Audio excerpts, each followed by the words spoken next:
Yo voy a comenzar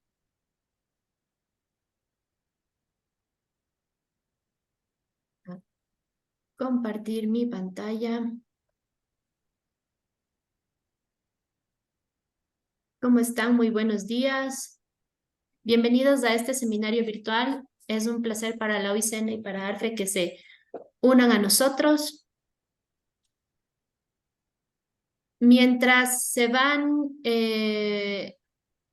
uniendo, les pido que por favor ingresen a menti.com, digiten el código 32529635 y nos cuenten de dónde nos están acompañando.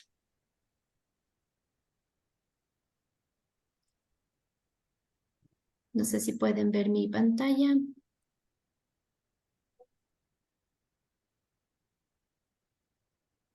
Para que nos cuenten desde dónde nos están acompañando el día de hoy, mientras esperamos que se nos sigan uniendo otros asistentes a este seminario virtual. Comenzamos en unos 5 minutitos.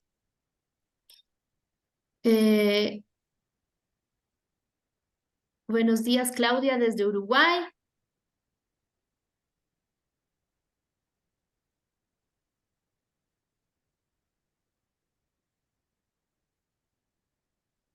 Vemos personas en Brasil, en Ecuador. Tenemos a alguien en Centroamérica. Tenemos personas en España. Vamos aquí a comenzar 5 minutitos después de las 10 de la mañana para esperar que se nos unan más personas. Vemos más personas desde América del Sur.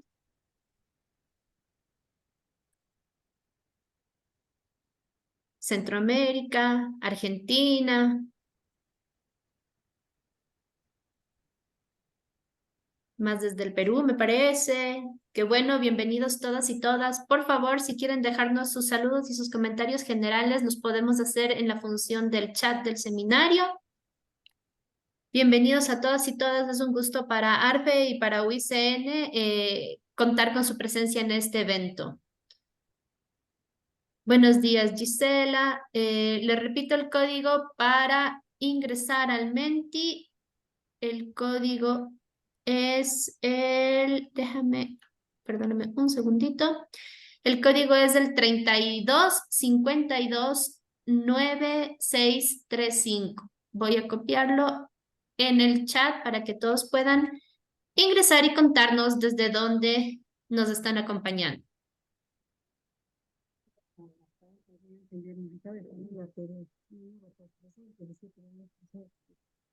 Pero no, pero...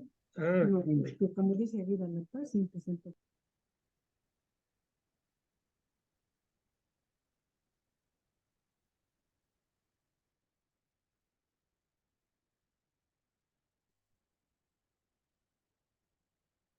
Allí dejé el código en el chat para que ustedes nos puedan decir desde dónde nos están acompañando. Tenemos varias personas de Ecuador, varias personas desde Centroamérica, desde el Perú, Brasil, Argentina, varias personas en Europa también. Es un placer para ARFE y para OICN que puedan estar con nosotros el día de hoy. La función del chat está para poder ayudarnos con los saludos generales, con los comentarios generales acerca de este seminario. Y la función de preguntas y respuestas la vamos a utilizar para comunicarnos con nuestros panelistas. Vamos a esperar tal vez un par de minutitos más.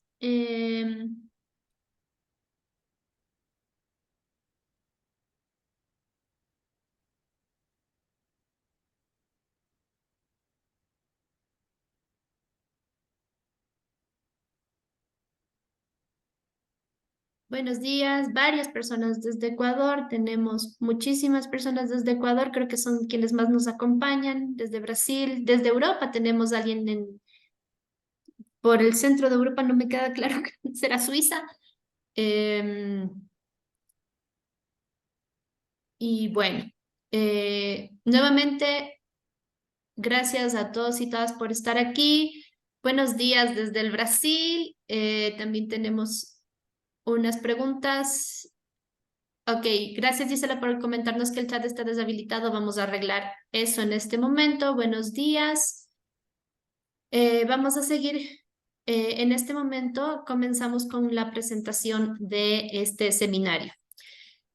Buenos días con todos y con todas. Es un gusto para la Unión Internacional para la Conservación de la Naturaleza a través del proyecto Bridge, Construyendo Diálogos para la Buena Gobernanza del Agua, financiado por la Agencia Suiza para la Cooperación y el Desarrollo, y para la Asociación Europea de Regiones de Frontera, ARFE, creo que lo pronuncié mal, disculpa.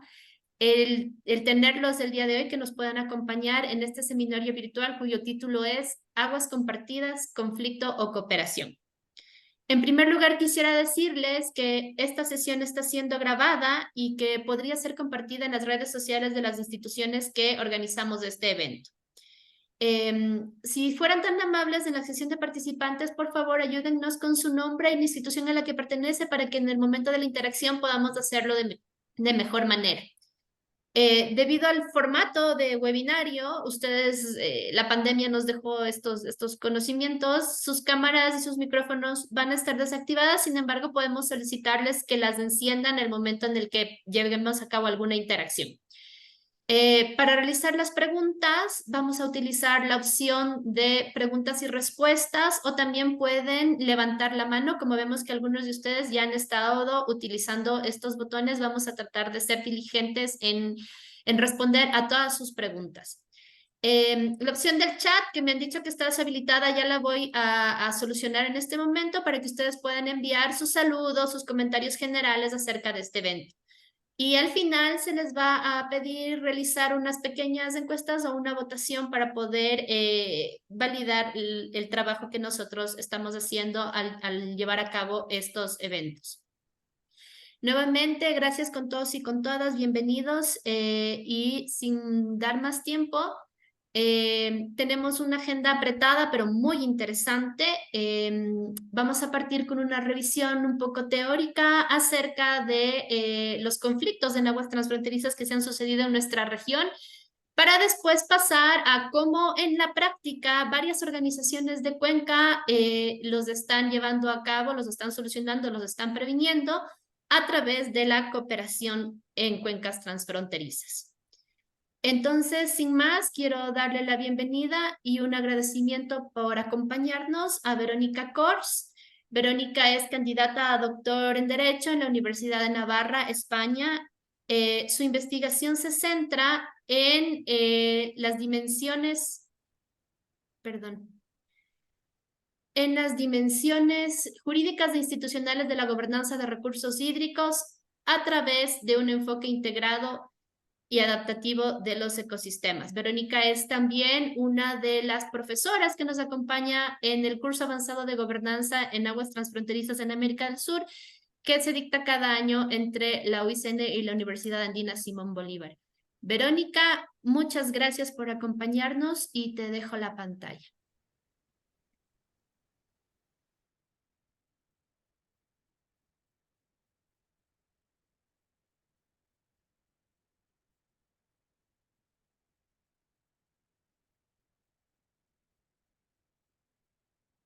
Hola, buenos días, buenas tardes, donde sea que se encuentren. Muchas gracias por la oportunidad. ¿Me llegan a oír bien?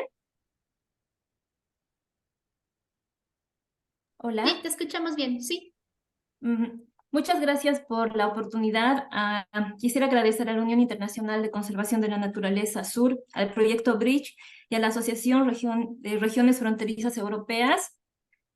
El tema que me asignaron para esta ponencia es la historia de los conflictos por aguas transfronterizas en América del Sur, causas, consecuencias y mecanismos de resolución más comunes. Es un tema extenso.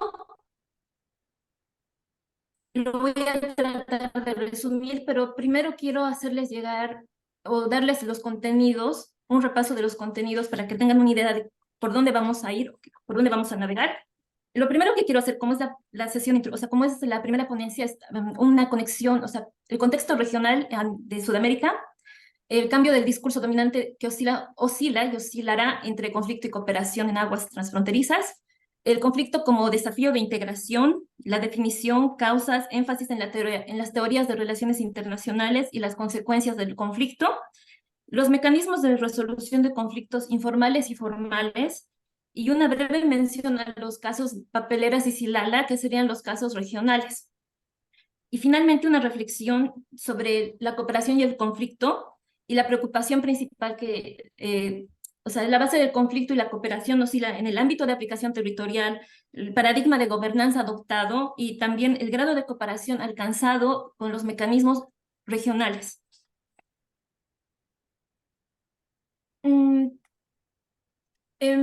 En primer lugar, quiero dar un contexto regional, que creo que esto ya lo sabemos y lo voy a tratar de pasar lo más rápido posible para ahorrar tiempo.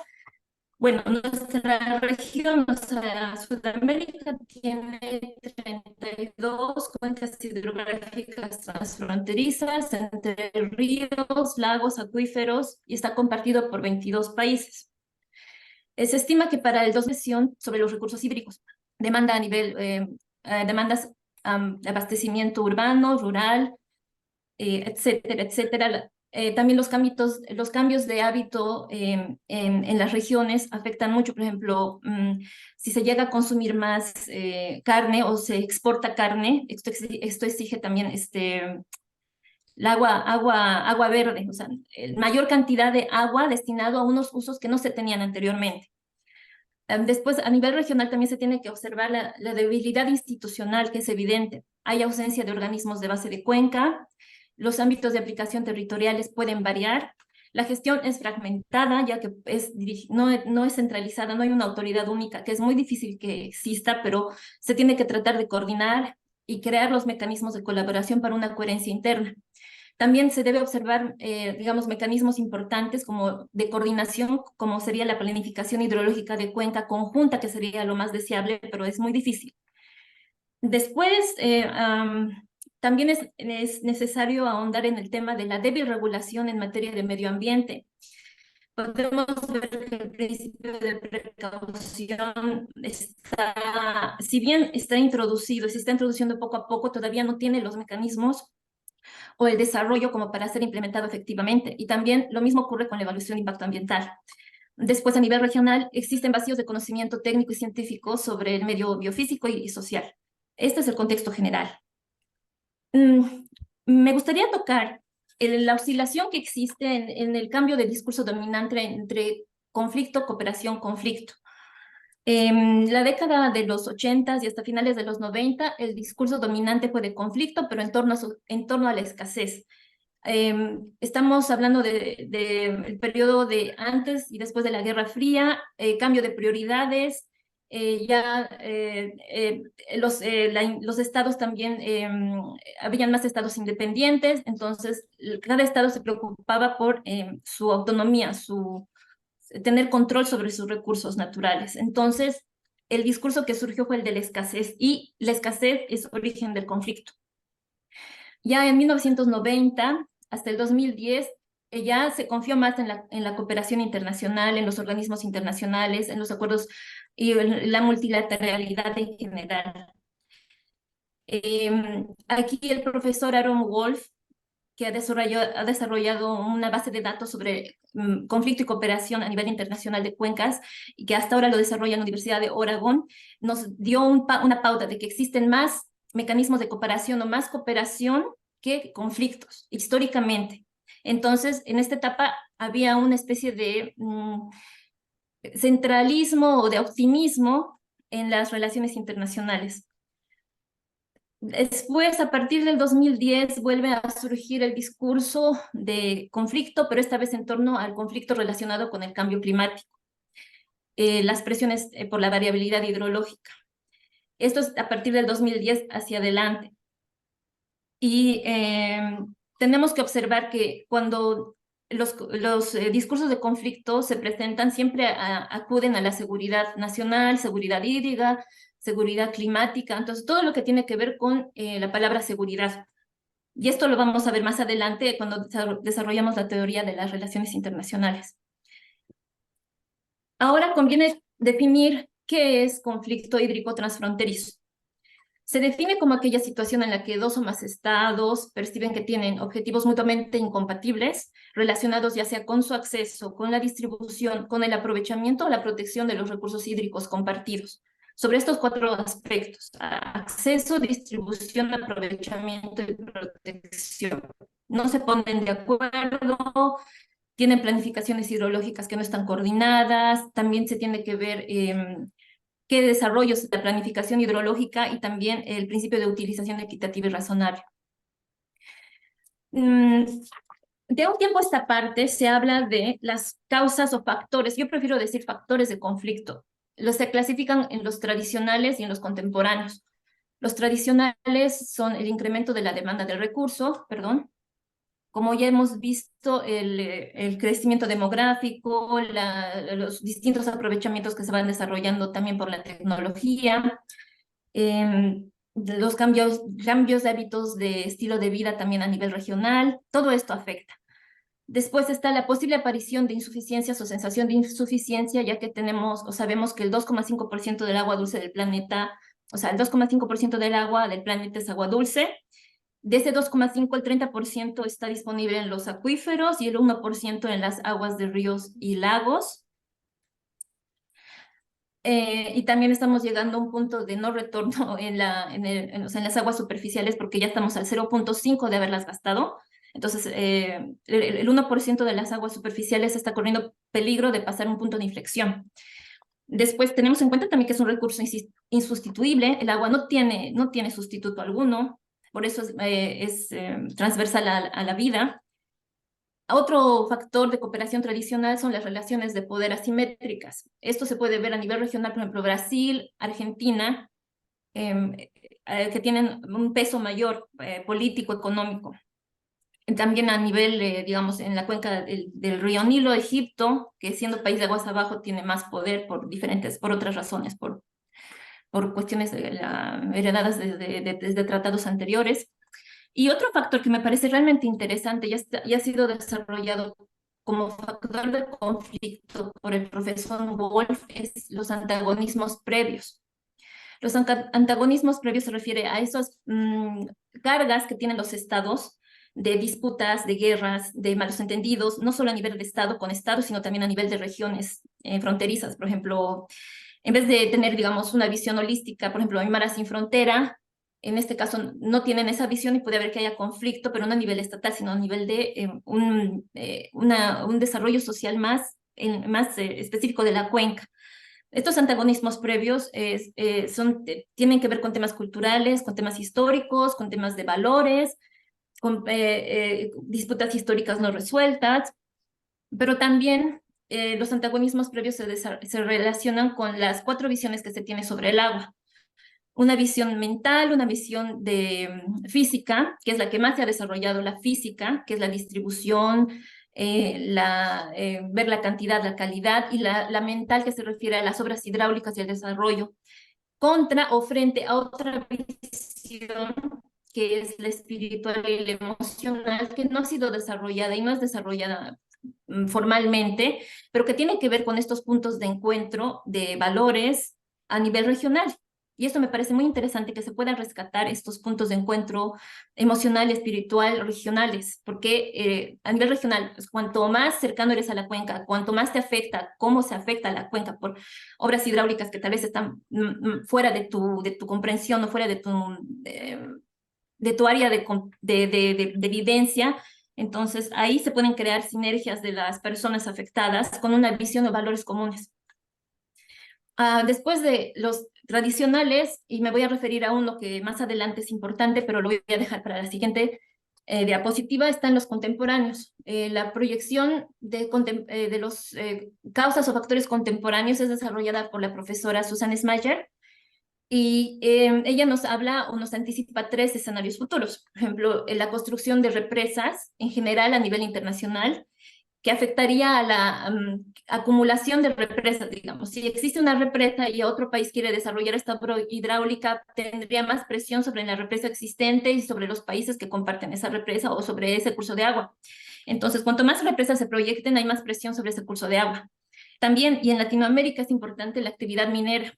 La actividad minera que si bien no es una obra hidráulica, es algo que afecta de sobremanera los cursos en nuestra región. Entonces habría que estudiar este tema y hacer como una especie, una capita aparte como represas, uno que se refiere a la actividad minera.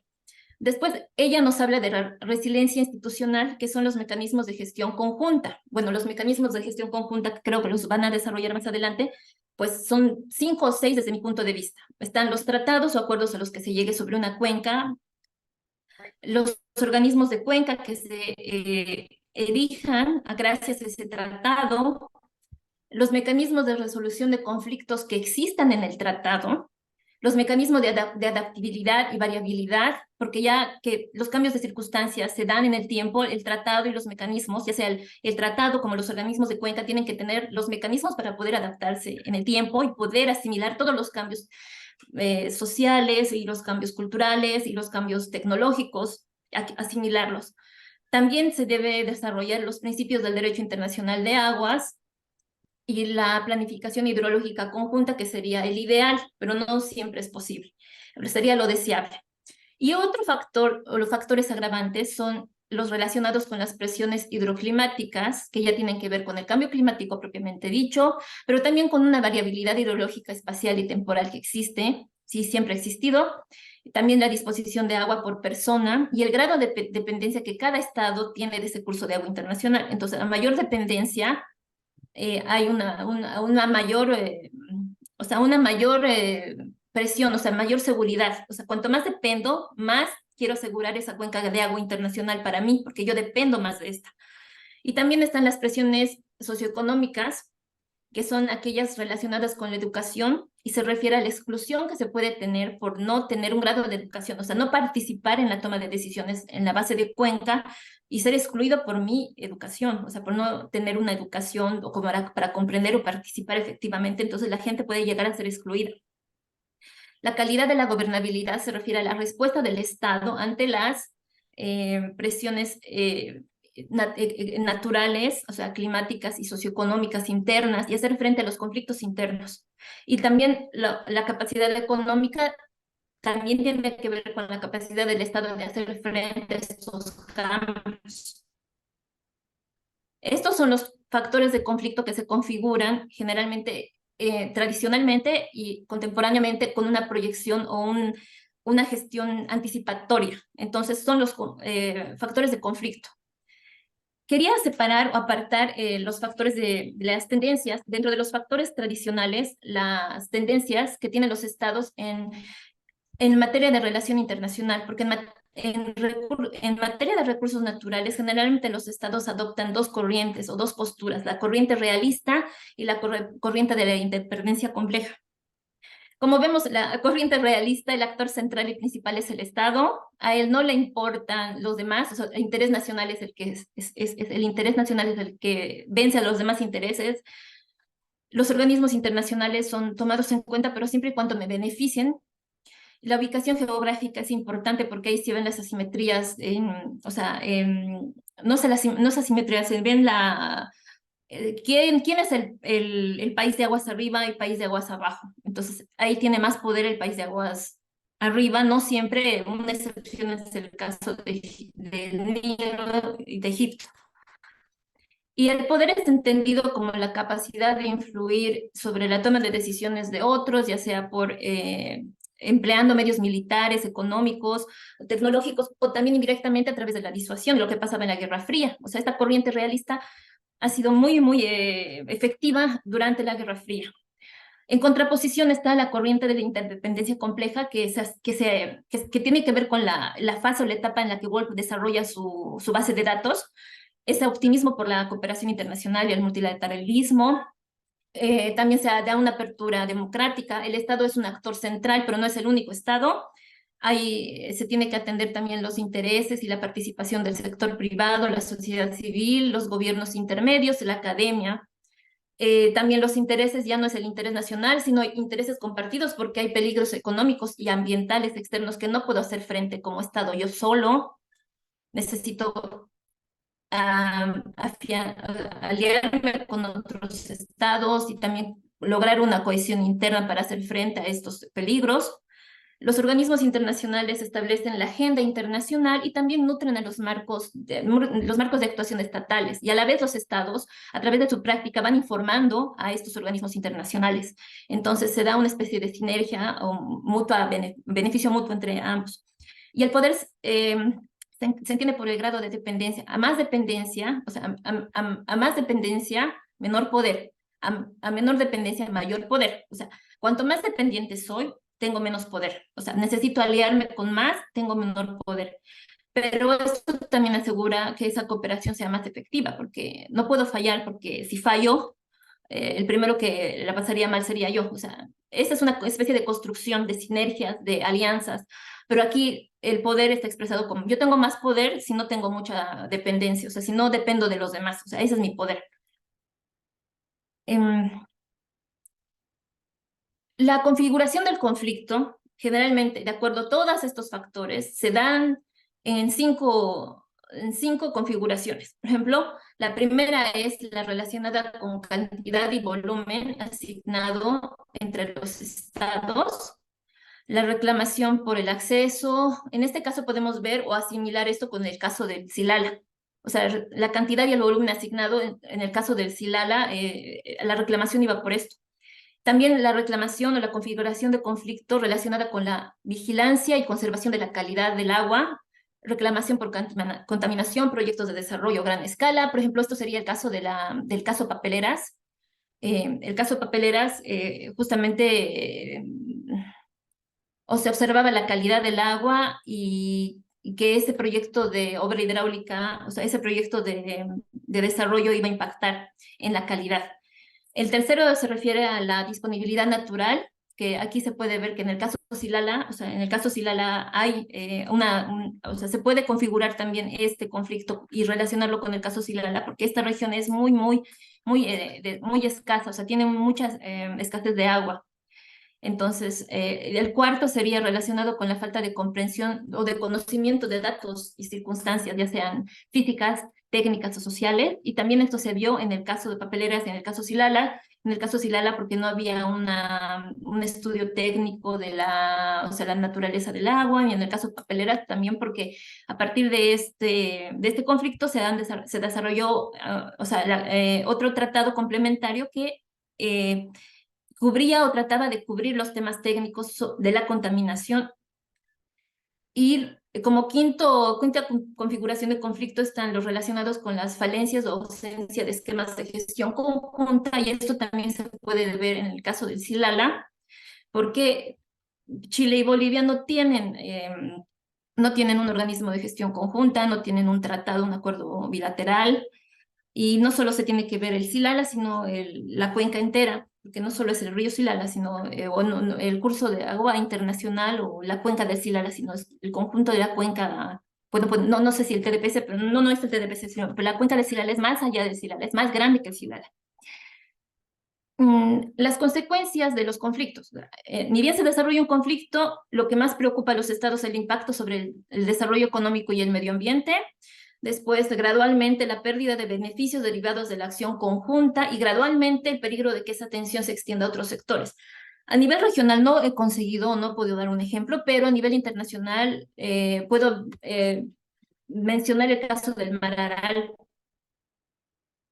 Por ejemplo, el Mar Aral antes tenía con la URSS tenía una gestión conjunta, después se han separado y todo esto ha generado un conflicto y ese conflicto ha ido avanzando gradualmente en estas áreas.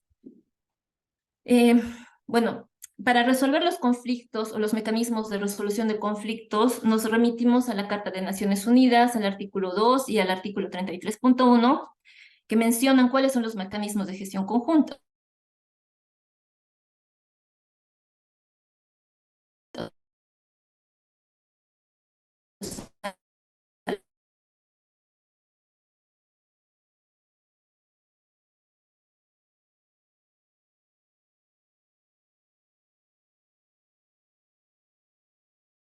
Los mecanismos de resolución de conflictos, pues son los más conocidos son la negociación, la mediación, la conciliación, el arbitraje, e ir a un tribunal y pues remitan o enuncien estos mecanismos a Naciones Unidas. Para mencionar brevemente, los más utilizados son o sea, los informales, que serían resolución alternativa de conflictos, que son los medios diplomáticos. Está la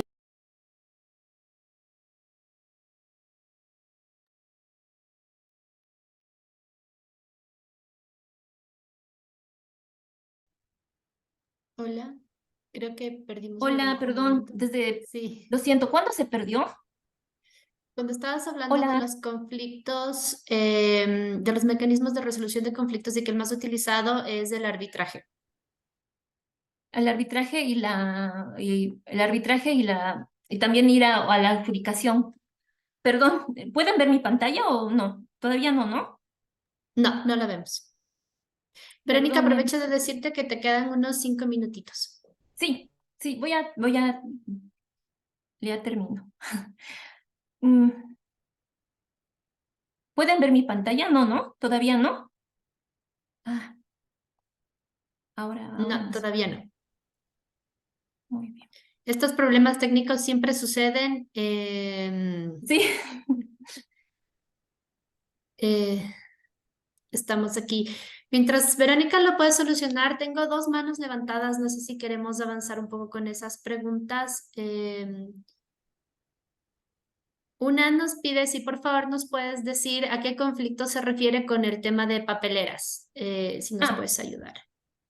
sí, el La, conflicto es sobre el conflicto papeleras es el que se desarrolló entre Uruguay y Argentina.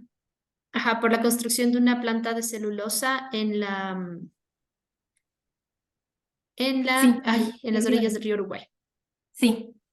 Ujú. Am, creo que ya puedo compartir la pantalla. Ya voy a terminar. Veámoslo.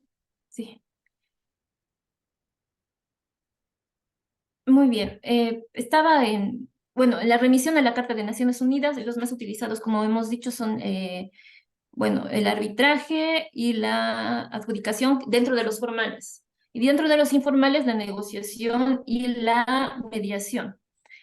En este punto es importante aclarar que los formales no dejan campo de acción al Estado, o sea, son más rígidos. En cambio, los informales pueden tener incluso hasta soluciones creativas y pueden acercar a las partes en conflicto, porque son más creativas, son más abiertas, pero no son tan obligatorias. En cambio, las formales son más obligatorias, pero no hay ese rango de imaginación, participación o solución creativa.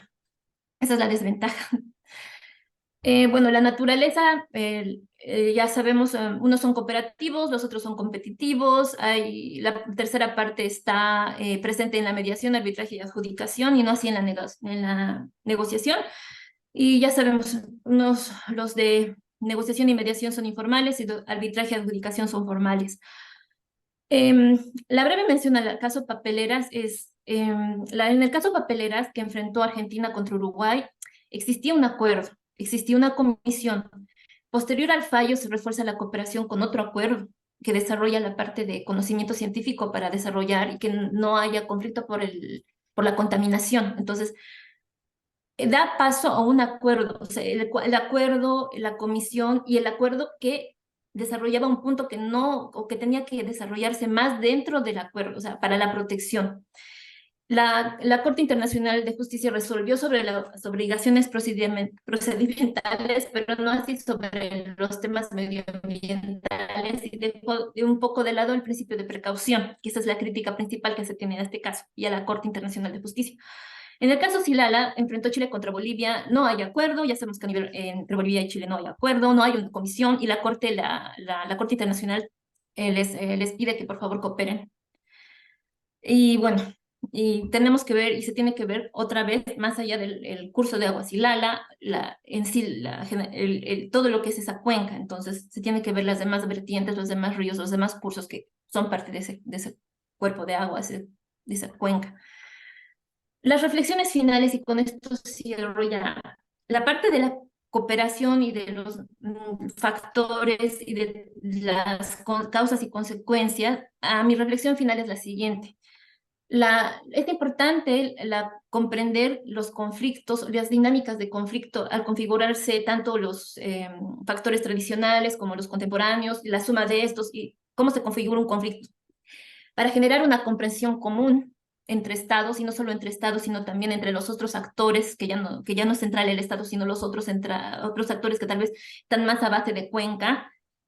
A partir de eso también plantear soluciones alternativas, mejorar el equilibrio de intereses y anticiparnos también a conflictos futuros, porque cada vez va a haber más presión sobre los recursos hídricos. Para una adecuada gestión de conflicto y cooperación se debe revisar el ámbito de aplicación territorial, seguir con la nomenclatura curso de agua internacional o adoptar un enfoque de cuenca, que me parece lo mejor es adoptar el enfoque de cuenca, y en este también hay una crítica porque hay un desfase entre la Convención de Naciones, la Convención de Nueva York todavía mantiene el curso de agua internacional y ahora el enfoque de cuenca. O sea, ahí hay un desfase de tiempos y un desfase porque no entran todos los elementos que se consideran en una cuenca. Y esto también tiene que ver con el paradigma de gobernanza que se adopta. La gestión integrada de recursos hídricos ya plantea una participación, también una cooperación entre sectores. La gestión ecosistémica, aparte del agua, integra el territorio y los ecosistemas asociados, o sea, el territorio que es importante para el desarrollo de la base de cuenca, la cabecera de cuenca, el sedimento de la cuenca. O sea, la gestión ecosistémica es importante. La gestión adaptativa y la anticipatoria ya tienen que ver o se desarrollan o se relacionan más con el cambio climático y con lo que se está introduciendo, la aceleración de los cambios a nivel de variabilidad hidrológica, espacial y temporal. Pero estos enfoques no son excluyentes entre sí, pero pero hay que ver a qué nivel se va a aplicar, si hay coordinación y hay coherencia interna, y dependiendo del enfoque de gobernanza que se adopte, pues ver los mecanismos de coordinación, colaboración, porque si no sería muy complicado entre estados y además con niveles intermedios, que sería aún también más complicado. Y revisar cuál es el grado de cooperación alcanzado en las cuencas que existen regionalmente, porque acuerdo, organismo de cooperación, mecanismos de resolución en el mismo acuerdo, la cláusula de flexibilidad, los principios del derecho internacional, que son el de, bueno, ya sabemos, el de cooperación, el no daño, el de participación equitativa y razonable, también el de protección de los ecosistemas y también la extensión que existe en el artículo 20 y 22 de la Convención de Nueva York.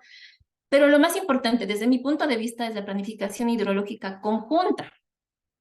Eso, desde mi punto de vista, sería el grado de cooperación, el grado más alto.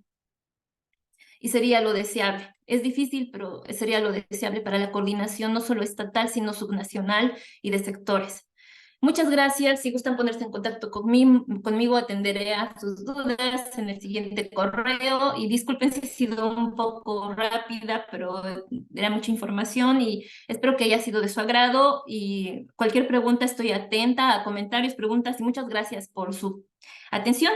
Y una cosa más quería decir, que estoy muy contenta porque ustedes, o sea, trabajan en la base de Cuenca, trabajan con el territorio, trabajan con eso, y para mí es un privilegio estar aquí y escucharlos, porque aprendo de las personas que están en la base de Cuenca y que creo que yo aplican el enfoque ecosistémico. Muchas gracias. Muchas gracias, Verónica, por tu magnífica presentación. Efectivamente, es muchísima información muy condensada en muy poquito tiempo. Tenemos un par de preguntas que tal vez podemos responder a dos de ellas. El resto de preguntas las vamos a tener registradas en el box de preguntas y respuestas y les daremos contestación después del seminario. Pero teníamos una persona que tenía la mano levantada desde el inicio, Marcelo Brito. No sé si quieres responder quieres leernos tu pregunta en vivo y la podemos responder, Marcelo.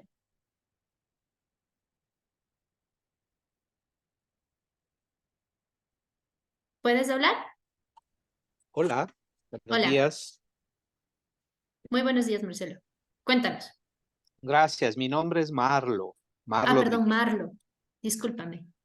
Sí, no hay problema. Mira, tenía una pregunta, una inquietud. Me parece excelente la intervención de la colega y mi pregunta iba por saber cuál es el rol que le atribuye ella a los gobiernos locales eh, para la gobernanza transfronteriza del lago, entendiendo que construir es decir, me da la impresión de que hace falta muchísimo la construcción de una agenda local respecto a este capítulo, y al mismo tiempo saber si conoce ella de alguna experiencia de coparticipación de la empresa privada y específicamente en esta correlación y gobernanza, la participación de la cooperación internacional.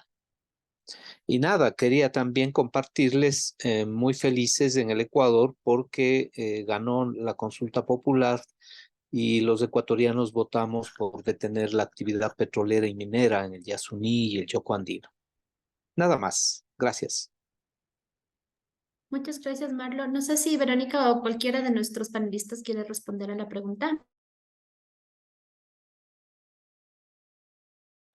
En resumen, ¿cuál sería el rol de los gobiernos locales en la construcción de esta cooperación?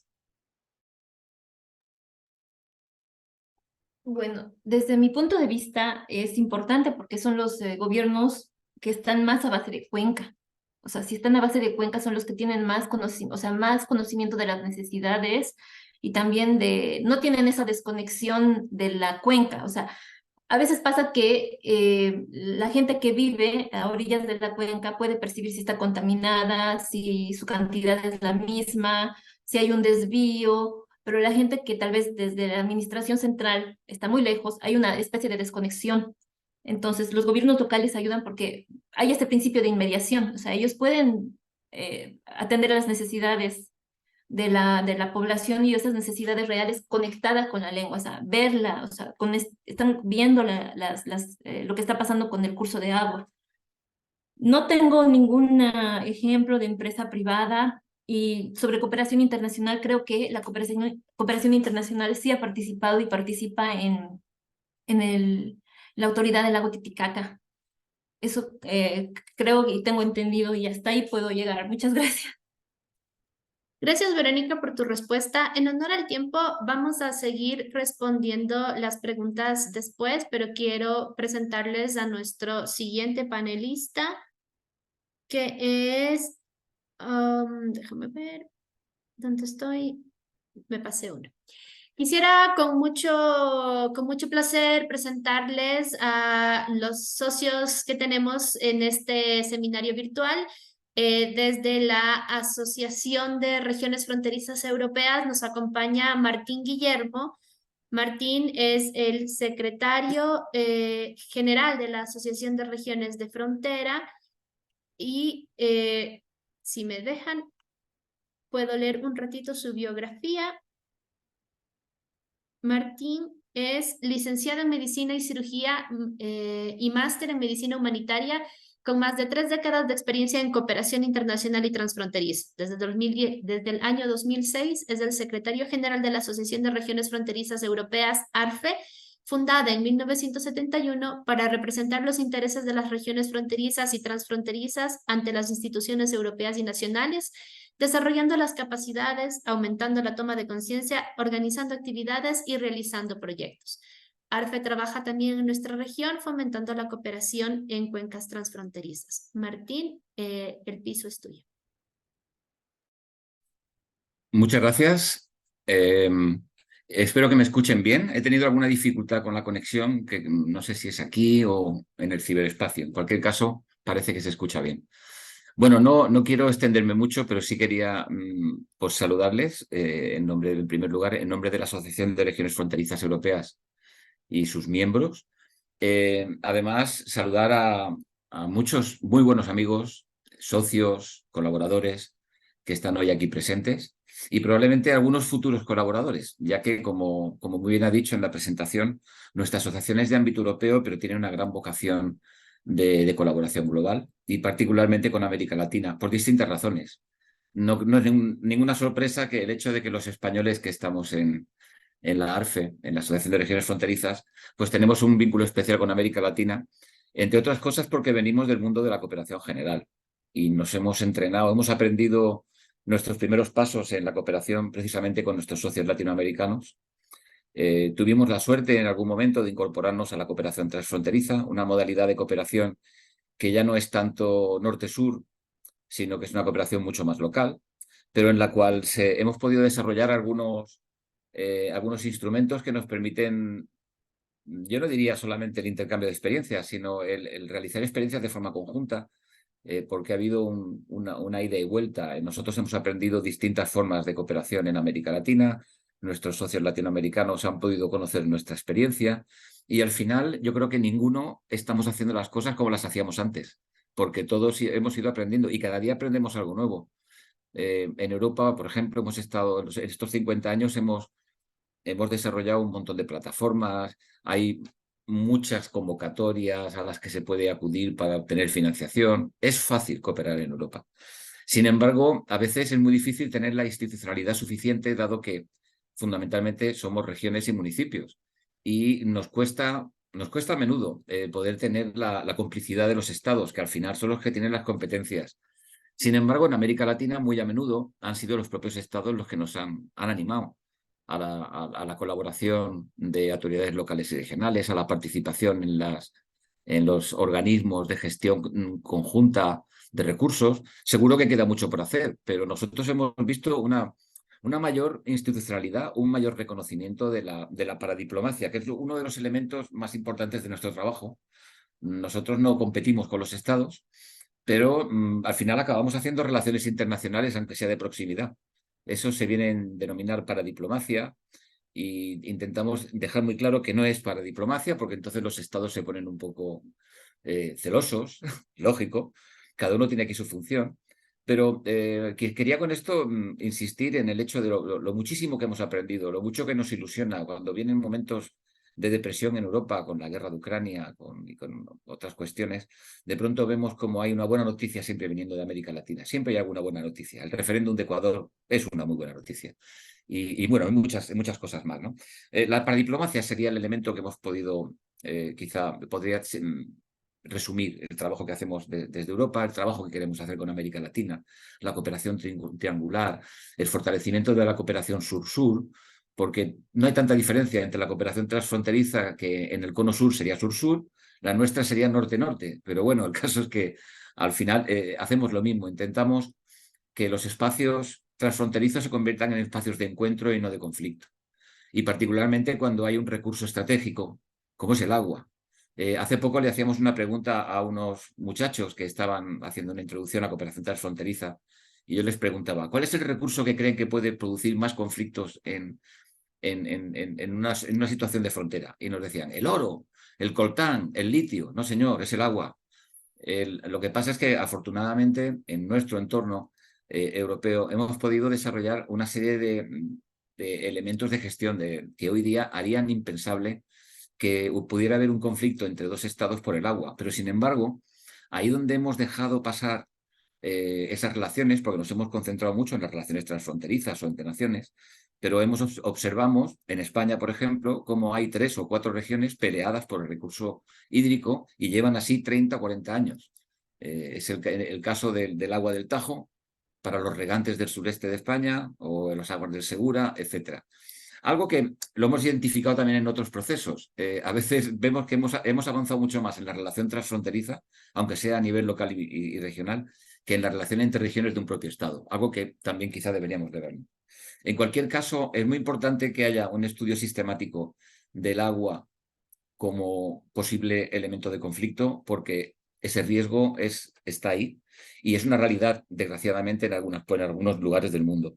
Viendo, además, los efectos del cambio climático, cómo se está reduciendo el recurso hídrico, creemos que esto no puede hacer nada más que incrementarse, de tal forma que si somos capaces de establecer mecanismos de colaboración, mecanismos de prevención de conflicto, mecanismos de prevención del riesgo, y la única forma de hacerla cuando hay un recurso transfronterizo es poniéndose de acuerdo a ambos lados de la frontera, probablemente a nuestro nivel estemos aportando un gran grano de arena que permitirá vislumbrar un futuro del agua más colaborador que de conflicto. En cualquier caso, hay muchísimo trabajo por hacer en todos los continentes y creo que consideramos desde la Asociación de Regiones Fronterizas Europeas que unir fuerzas pues eso nos hará más fuertes y sobre todo cuando estamos convencidos de que tenemos razón, de que el agua tiene que ser un elemento que una y no un elemento que divida.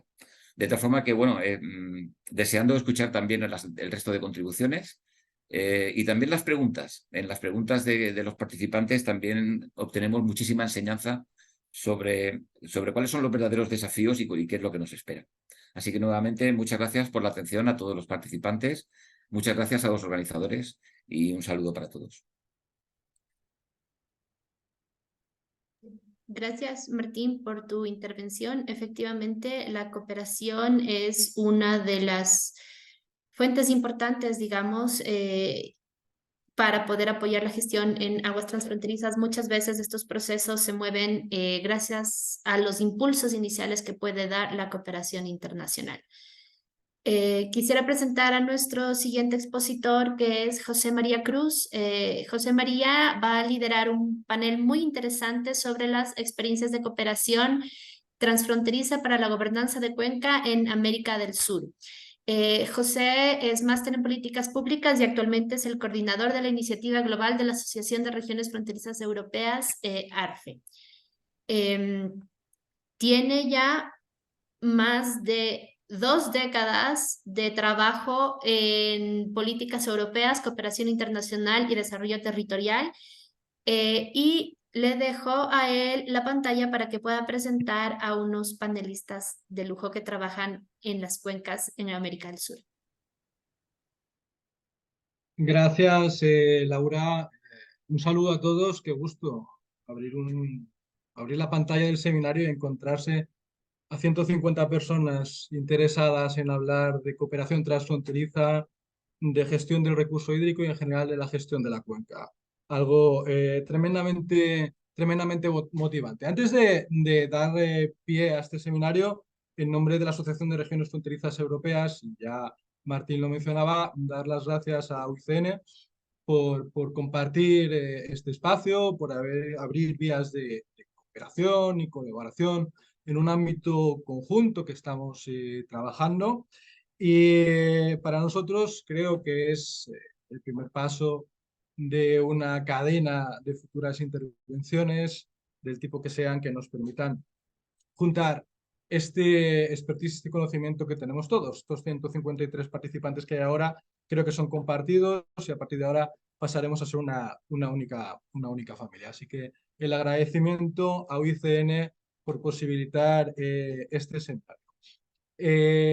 En la mesa que vamos a abordar a continuación, a mí me gustaría hacer una primera intervención, que es lo que estaba previsto, donde lo que me gustaría es explicarles el trabajo que venimos haciendo y cómo aterrizamos esa lógica de la cooperación transfronteriza que mencionaba Martín en su intervención previa en cuestiones prácticas concretas, principalmente a través de cooperación internacional, y así ya le doy algunas pistas a Marlo en relación a la pregunta que hacía en territorios de Latinoamérica, de América Latina, ¿no?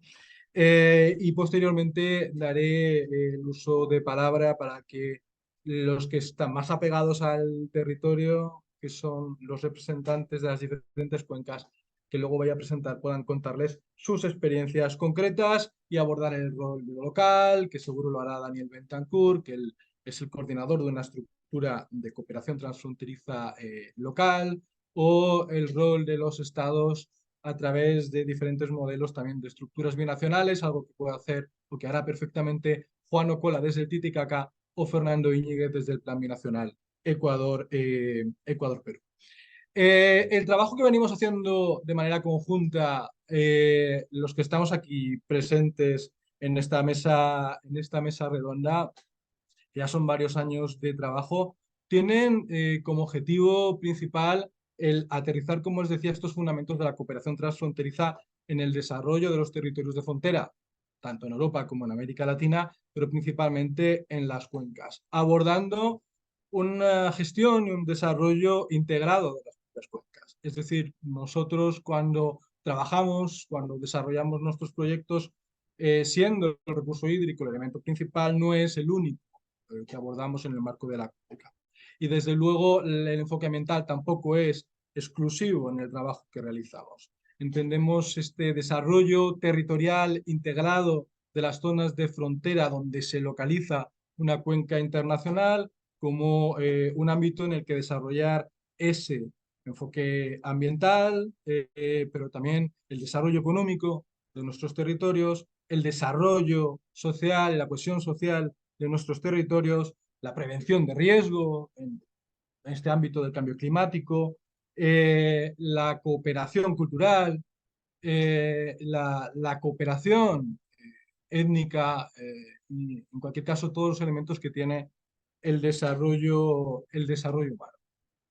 Y por lo tanto, y ahí engancho de nuevo con la pregunta que hacía Marlo, cuando vemos que abordamos tantos ámbitos diferentes, el rol de lo local se vislumbra como esencial.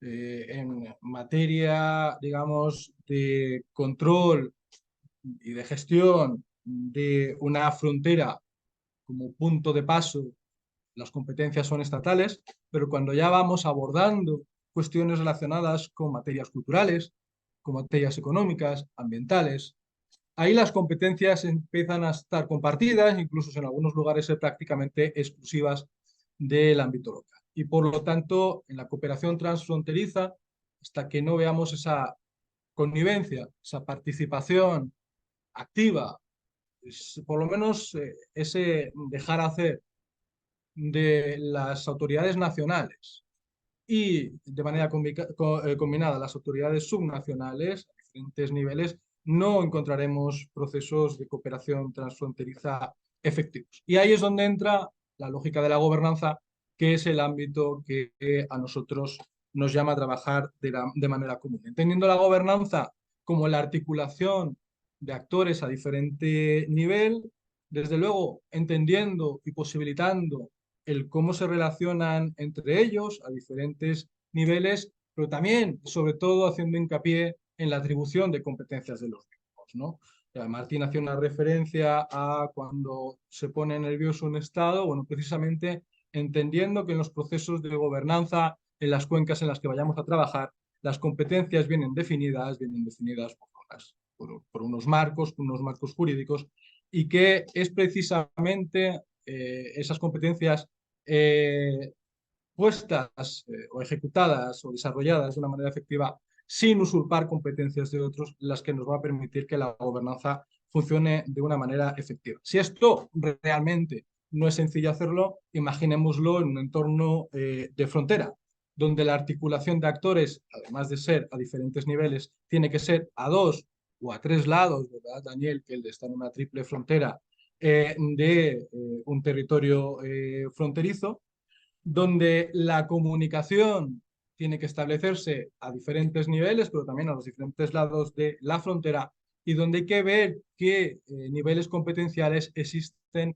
tanto a diferentes niveles de gestión como a los diferentes lados de la frontera. Y por lo tanto, entendemos que si la gobernanza es esencial para el desarrollo de un territorio, es esencial, más esencial aún, si cabe, para aquellos territorios fronterizos y principalmente en aquellos lugares de frontera donde el recurso hídrico y el recurso natural en general está en peligro, está en cuestión y hay que cuidarlo y hay que preservarlo, ¿no?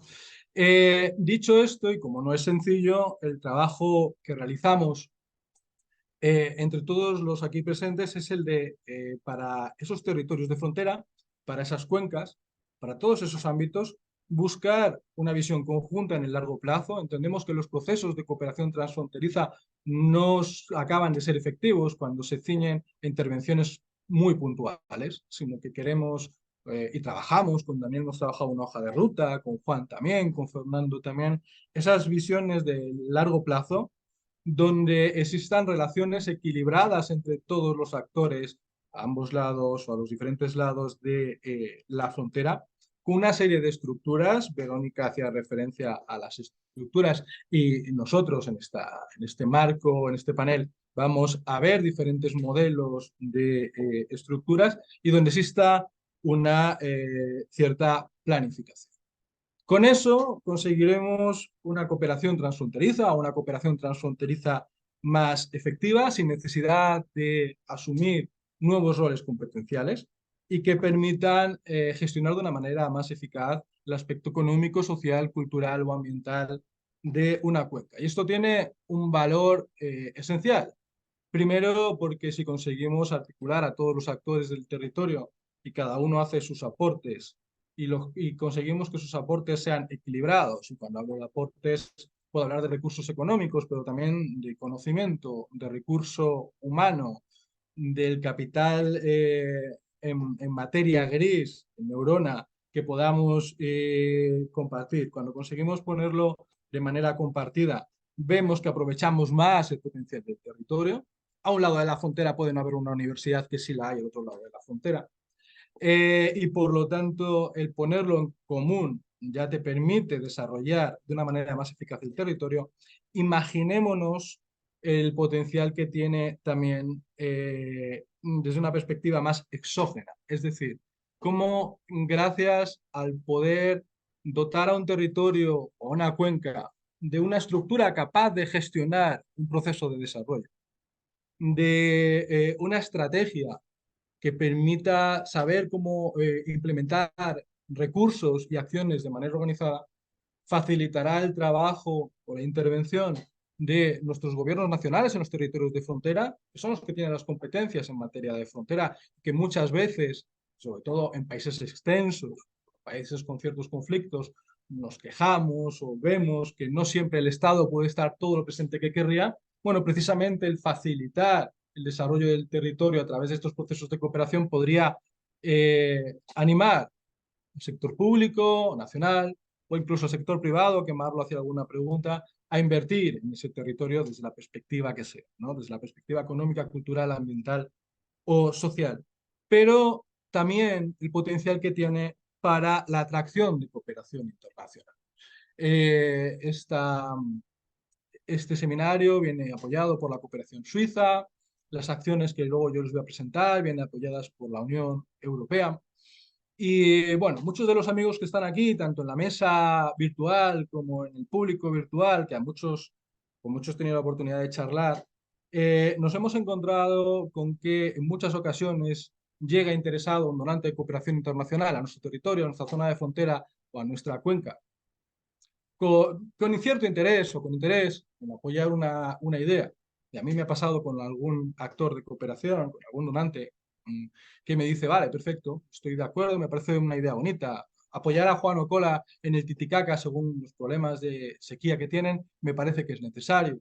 Creo que las cuestiones que las problemáticas que nos ha presentado Verónica son necesarias que las abordemos. Pero la pregunta que te hará la cooperación internacional es, ¿quién me va a mí implementar ese proyecto que yo lo vaya a financiar? ¿Y quién me lo va a implementar con garantías? ¿Y quién me va a implementar con garantías un proyecto que sea ejecutado de manera armónica, integrada en el conjunto de la cuenca?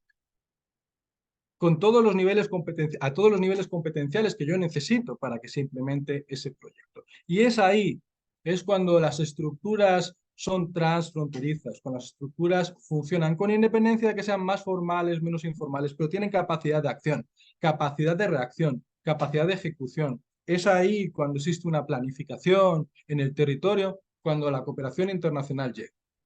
Y la cooperación internacional llegó para el Comité de Desarrollo de la Cuenca del Río Uruguay, llegó para la Autoridad Binacional del Lago Titicaca, comparten mesa conmigo, llegó para el Plan Binacional Ecuador-Perú, que Fernando es su representante. Y llegó por eso, llegó porque la idea era generar modelos de gobernanza para las cuencas, la idea era fortalecer estructuras de gestión de intervenciones que ya llegarán en el futuro y dotarnos de hojas de ruta, dotarnos de estrategia. Y ahí lo vio claro la cooperación de la Unión Europea, a través del programa Eurosocial, en una de sus fases, y ahí lo está viendo actualmente claro otro programa de la Unión Europea, que es el programa de cooperación triangular Adelante de la Unión Europea, que es el que nos está permitiendo, y con esto ya voy a ir terminando, le voy a dar paso a mis compañeros, el poder intercambiar información, el poder mostrarnos unos a otros diferentes modelos de gobernanza transfronterizas de cuenca. En Europa, donde hemos conocido la realidad del Rin, donde hemos conocido la realidad del Miño, donde vamos a conocer la realidad del Guadiana. En Centroamérica, donde vamos a conocer la cuenca del Sisa o la realidad del trabajo que están realizando. En Sudamérica, donde tenemos la experiencia del Titicaca, la experiencia del río Uruguay y la experiencia de las numerosas cuencas que bañan y que articulan la frontera Ecuador-Perú. Nosotros entendemos que generar modelos no es fácil, ya cada cuenca tiene su realidad divergente. Pero sí que hemos desarrollado una serie de herramientas, hablaba Martín de ellas, esas hojas de ruta, esas estructuras, esas capacidades fortalecidas que han permitido que el trabajo que venimos realizando incida en la aplicabilidad práctica en el desarrollo de nuestros territorios. Es un poco la visión que yo quería darles y para que vean que esto que yo les cuento desde el otro lado del charco en este momento es una realidad hoy en muchas cuencas de América Latina, me gustaría presentarles a tres panelistas, intervinientes, grandes amigos que trabajan en cuencas de tres fronteras diferentes y que hoy van a departir con ustedes contándoles su experiencia. Daniel Bentancur, que es el coordinador del Comité para el Desarrollo de la Cuenca del Río Uruguay, una estructura de autoridades locales de la cuenca del río Uruguay, en la que participan entidades locales de Brasil, de Argentina, de Uruguay. A Juan Ocola, que es el presidente ejecutivo de la Autoridad Binacional del Lago Titicaca. Él representa estados-nación, articulados en torno a un instrumento muy interesante, como es la Autoridad Binacional del Lago Titicaca, para la gestión y la protección de ese acuífero que en este momento en muchas noticias vemos que está sufriendo una incipiente sequía. Y el caso de Fernando Iñiguez, que él es el director ejecutivo del capítulo Perú del Plan Binacional. Los compañeros, perdón, capítulo Ecuador. Los compañeros del Perú están también conectados por acá y él tiene una vasta experiencia en articulación de actores. Preguntaba Marlo por el sector privado. Bueno, pues Plan Binacional hace un trabajo importante en articulación de actores, por ejemplo, el sector privado en todos los procesos de desarrollo en frontera. Le voy a dar el turno de palabra a Daniel Bentancur, para que nos cuentes brevemente qué es el comité, el trabajo del comité, la experiencia de gobernanza transfronteriza en tu frontera y seguro que nos des también tu visión desde el territorio de ese conflicto de las papeleras de la papelera que se mencionaba en la intervención de Verónica. Adelante, Daniel. Bueno, muchas gracias. Un saludo. He visto que en la participación hay una cantidad de gente conocida, algunos amigos personales, digamos, de toda la región. Efectivamente, digamos, yo creo que esto hay que ponerlo en cierto contexto. Es el contexto de qué tipo de continente tenemos. Nosotros tenemos 18.000 kilómetros de ríos navegables, en los cuales solamente de hidrovía hay desarrollado una ínfima parte. Una parte de esto es la que se ha desarrollado en la zona baja de la región del río Uruguay, los primeros 500 kilómetros que desembocan en el río de la Plata. Y eso tiene muchos años.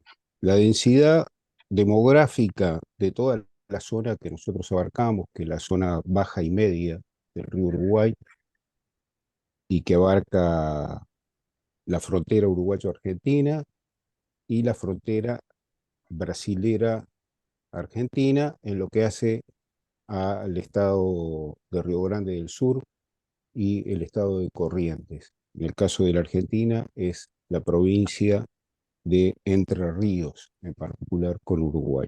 Todo esto, en lo cual hay una parte que hay una hidrovía que es administrada por un organismo binacional internacional de Uruguay, que es la Comisión Administradora del Río Uruguay, es la que tiene que ver y ha tenido que ver históricamente con el relacionamiento, la gestión del agua, la gestión de los puentes internacionales que existen y el tratamiento del tema medio ambiente en la región de su competencia. Un poco más arriba, también en la frontera de Argentina con Uruguay, está la represa de Salto Grande, que desde ahí hasta la frontera tiene competencias no solo en el tema de la energía que se produce y la administración compartida de la energía, sino que además también tiene responsabilidad por todos los temas medioambientales en cuanto a la calidad de agua. Hasta ahí todo funciona relativamente bien y vamos a comentar un poco lo que ha tenido que ver con el conflicto en su momento y las consecuencias posteriores, que una de ellas es precisamente la consolidación del organismo de los gobiernos locales para tener incidencia en los temas del desarrollo integral de la cuenca. Pero lo interesante es que en la zona más al norte, argentino-brasilera, también donde hay un desarrollo mucho menor de las relaciones, digamos, institucionales, excepto lo que son los comités de frontera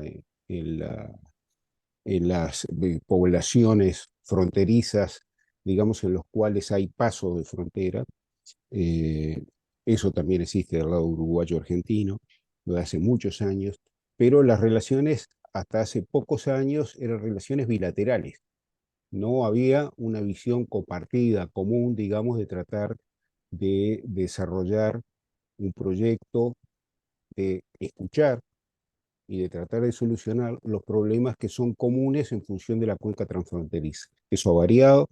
En la actualidad hay un comité trinacional que es el único que existe en toda Sudamérica, y creo que de los pocos que existen en el mundo, que trata de escuchar lo que la población a nivel local tiene para decir y que trata de brindar la oportunidad de que los gobiernos nacionales operen para solucionar las demandas que se generan.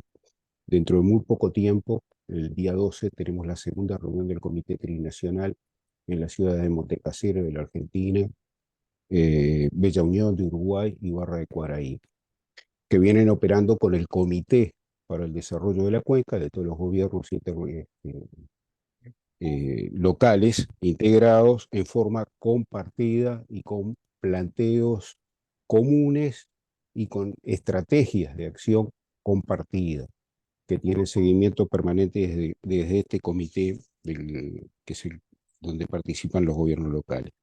Pero yo decía 18.000 kilómetros no aprovechados, vinculación en primer lugar para el transporte, lo que podría ser la interacción, donde las cuencas transfronterizas tienen un rol para cumplir muy importante, 18.000 kilómetros. Europa tiene 9.000 y transita el 90% de toda la carga. En el caso nuestro, digamos, está todo desconectado. Lo que hay es camión, y el camión es 40% más caro. Entonces lo estamos pagando como países en la desintegración. El comité es un comité, digamos, en una zona que es de paz, donde inclusive se desactivó totalmente lo que era la competencia, las hipótesis de conflicto entre los dos vecinos más grandes, Argentina y Brasil. En el 2000 desaparecieron las hipótesis de conflicto, las escuelas de guerra no estudian más el conflicto y desactivaron todos los mecanismos que tenían de prevención de uno con otro. De Uruguay no hablemos porque en sí mismo es un país muy pequeño, es un país que es una especie de frontera entre los dos grandes.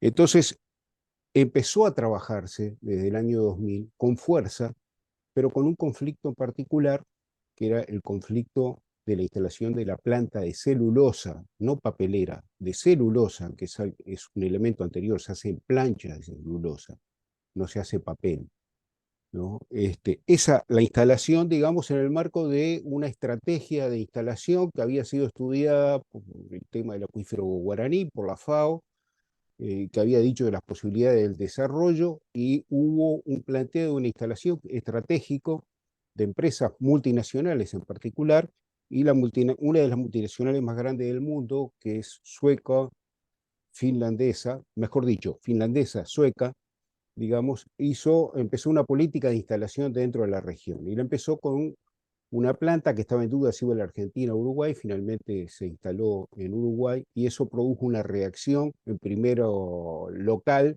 de prevención, digamos, y un poco de temor de la posibilidad de que hubiera contaminación por parte de las poblaciones locales del lado argentino. Eso llevó a un conflicto que involucró a ambos países en una forma muy importante y deterioró relaciones que habían sido de hermandad en forma histórica desde el nacimiento de nuestro país. No hay que olvidar, digamos, que somos sociedades jóvenes, somos estados nacionales jóvenes, pero que además nacimos de luchas compartidas y con cultura y con un cruce, en el caso de todas las poblaciones argentinas, uruguayas, digamos, donde la vinculación diaria lleva a tal punto que las familias están cruzadas, la educación se hace muchas veces compartida, los jóvenes cruzan a un lado, al otro, y la economía es bastante compartida. Las dificultades grandes que existían normalmente eran exclusivamente de tipo comercial, por el valor de la moneda, ¿verdad? Que no hoy se conoce la situación que tiene Argentina, por ejemplo, hay una diferencia de cambio brutal, lo cual genera, digamos, una cantidad de inseguridades en cuanto a cómo procesar precisamente esas diferencias para la vida diaria de la gente, y van en contra un poco del desarrollo socioproductivo que se puede hacer en forma armónica.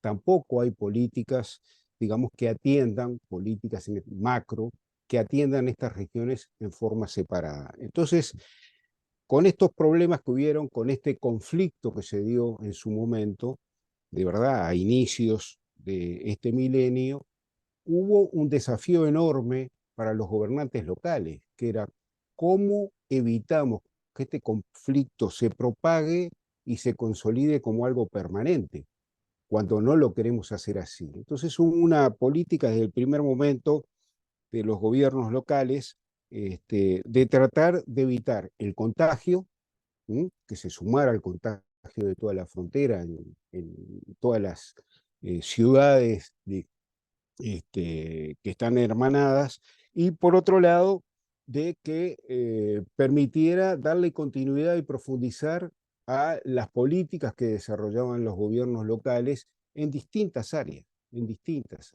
¿no? Y que llevaba a compartir más que a competir, salvo los problemas comerciales, como digo, que siguen siendo un problema sin resolución. En esa medida, digamos, en el año 2010 fue constituido el Comité para el Desarrollo de la Cuenca por parte, digamos, de varios de los intendentes que tienen los dos países, que es la figura, digamos, de los gobiernos locales, las intendencias. Los intendentes crearon un comité que era el Comité de la Hidrovía. Ese Comité de la Hidrovía y empezó a funcionar en una forma permanente como una sociedad de hecho, no jurídicamente, una asociación estratégica de hecho, y permitió identificar, primero, cómo evitar que el conflicto se expandiera, segundo, ayudar en todas las gestiones que fueran posibles para darle una lógica a todo esto, respaldar todo lo que pudieran hacer los gobiernos nacionales en ese sentido. En tercer lugar, identificar las demandas que eran de interés común para proyectos de carácter estratégico, identificando, digamos, que había problemas que debían de tener una resolución. Uno de ellos era el problema medioambiental, no el de la planta, el problema medioambiental con el río, porque el río, como digo, es trinacional, pero no se compartía la información y no se sabía, el río nace en Brasil, ¿verdad? Va contra toda la frontera, baja hasta Uruguay y Argentina, y las informaciones que tenían los dos organismos que actuaban en el lado nada más que de la frontera uruguayo-argentina, la represa de Salto Grande y la Comisión Administrativa del Río Uruguay. Y a su vez cada uno en el ámbito de sus competencias. Entonces, se recibe todo lo que se recibe de la frontera de arriba, no es compartido y no hay políticas compartidas.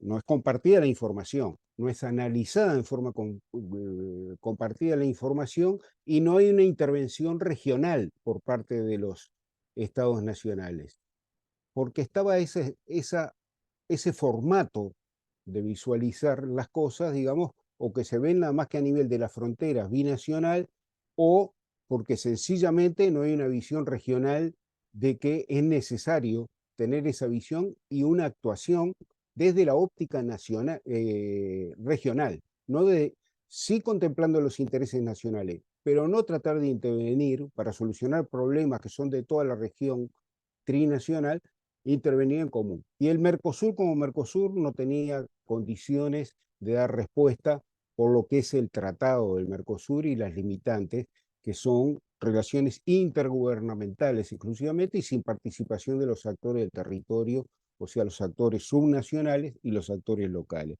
Entonces, el tema medioambiental, un tema importante, implicó acuerdos para empezar a intervenir en lo que fuera posible intervenir. ¿Qué es lo que se hizo? Se promovió con la Corporación Andina de Fomento estudiar la posibilidad de atender el problema de las plantas de tratamiento de efluente en las ciudades. La contaminación normalmente viene por dos grandes causas: fertilizantes agrotóxicos y lo que las mismas ciudades no procesan, digamos, de efluente. Bueno, y se empezó todo un trabajo en ese sentido desde el comité, que se transformó en el 2016 en el Comité para el Desarrollo de toda la cuenca, e integró a los municipios brasileros en la misma. Somos 23 en la actualidad actuando en conjunto, y se logró, digamos, finalmente, exitosamente, que se planificara también en las 6 ciudades argentinas de mayor relevancia que están contra la costa, que se lograra un acuerdo donde, con la garantía del gobierno nacional, la provincia de Entre Ríos asumió el crédito correspondiente para el desarrollo de plantas de tratamiento de efluente, en espejo con las uruguayas. Y las uruguayas, a su vez, desde el organismo que competía, se respaldó en el asesoramiento técnico para el desarrollo de los proyectos, para tener plantas que puedan ser vistas en común y que puedan ser controladas por lo que realizan en forma común, tecnológicamente. Eso está en marcha. Ya hay 3 que se están construyendo y las otras 3 están en el proceso licitatorio. Es un logro gracias a que hubo una incidencia política de común acuerdo de los gobiernos locales.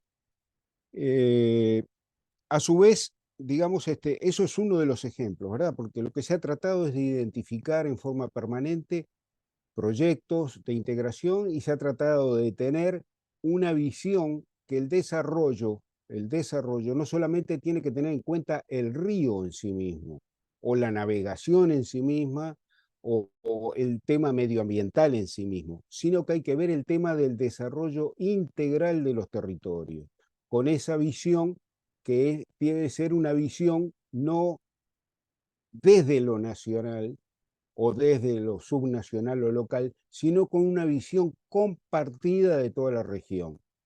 Entonces, nosotros, de alguna forma, la estrategia de acción que hemos tenido desde el 2016, actuamos con presidencias pro tempore cada 2 años, tenemos una secretaría técnica con 8 profesionales, que en forma semanal tenemos reuniones para dar seguimiento a los planes de trabajo que hacemos. Hace un mes hicimos una revisión, porque estamos en el primer año cumplido de la presidencia pro tempore de Uruguay, y hicimos una revisión en qué estado está y adoptamos una cantidad de medidas de corrección, digamos.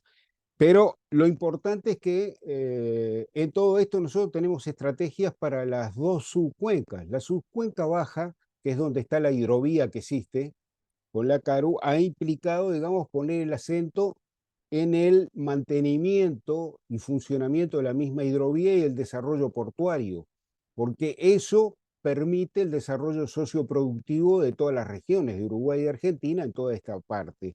Y esto va hasta la represa, pero particularmente hasta una zona un poco anterior, donde entra la navegación no solo la fluvial, digamos, de barcazas, sino y desemboca todo el río Paraná y viene hasta desde Paraguay para ahí, para salir al río de la Plata, digamos, sino que permite el ingreso de lo que es la navegación marítima, ¿verdad? Los Panamax. Entonces esto, de alguna forma, como que se ha transformado en un elemento importante, y ha habido una incidencia permanente en coordinación estratégica con la Comisión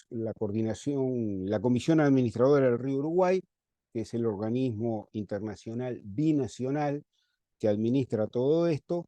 Esta coordinación en el marco de la cooperación internacional nos ha llevado en la actualidad, algo que comentaba Chema y no lo voy a abundar, pero en relaciones estratégicas con la Comisión Administradora del Río Rin. Hace poco tiempo vinieron consultores a costo de los mismos organismos de Uruguay y Argentina, para el desarrollo, digamos, sobre todo de lo que es la experiencia europea y conocer de los problemas de haber tomado solamente la navegabilidad durante 100 años como una prioridad y los problemas que ha tenido, sobre todo desde el punto de vista ambiental. Quiero aclarar que en la actualidad, en la Comisión Administradora del Río Uruguay, el formato, digamos, que se adoptó en ese organismo para evitar, digamos, tener consecuencias sobre el conflicto que había existido, se generó una comisión técnica compartida en esa estructura. No fue un tratado, no hay ningún tratado. El tratado ya existe, es el tratado que creó la Comisión Administradora del Río Uruguay. Fue un acuerdo de los gobiernos que crearon un nuevo organismo compartido de carácter exclusivamente técnico, que es el monitorea la calidad del río, que es eso lo que hay que monitorear, la calidad del río en toda la zona baja, que todos sus informes han informado de que no existe una contaminación agregada fuera de los parámetros de cualquier tipo de obra de carácter mayor y que todo eso está dentro de un poco de los acuerdos internacionales de monitoreo que existen. Entonces, se le ha quitado a ese conflicto de carácter local, pero que se transforma en un problema grave, se le quitó, digamos, todo lo que podía tener de consistencia conflictiva. Y se trabaja, hace años que se viene trabajando en forma armónica dentro de la comisión. Y es más, bueno, en la actualidad, digamos, como yo decía, esta experiencia que se asume a nivel internacional de buscar alianzas con la Comisión del Rin, de buscar relacionamiento con la Comisión del Danubio, en la cual estamos, digamos, cómo que va a ir a un mejoramiento paulatino y una prevención, digamos, de todo lo que puede ser a partir de la experiencia que hubo, digamos, de algún tipo de dificultades al futuro, porque está todo para hacer. Todo para Daniel, hacer desde el punto de vista un tridimensional.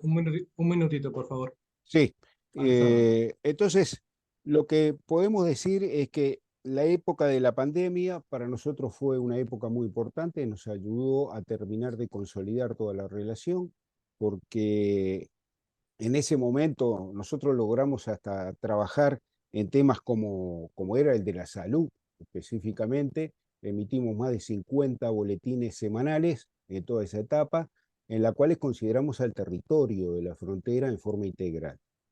Hoy estamos, digamos, con una cantidad de desafíos nuevos, absolutamente novedosos, y los estamos tratando de llevar adelante en una política de integración superior. Estamos en negociaciones en la actualidad con el organismo de integración de toda Sudamérica, que es la ELADI, para integrar una oficina que trabaje en la promoción de las redes de cuencas a partir, digamos, del Comité para el Desarrollo de la Cuenca. Conclusión, acá lo que ha habido y lo que nosotros tenemos para compartir es que quienes están en el territorio son aquellos que conocen dónde le aprieta el zapato, como se dice, cuáles son los problemas, cuáles son las dificultades y también cuáles son las posibilidades.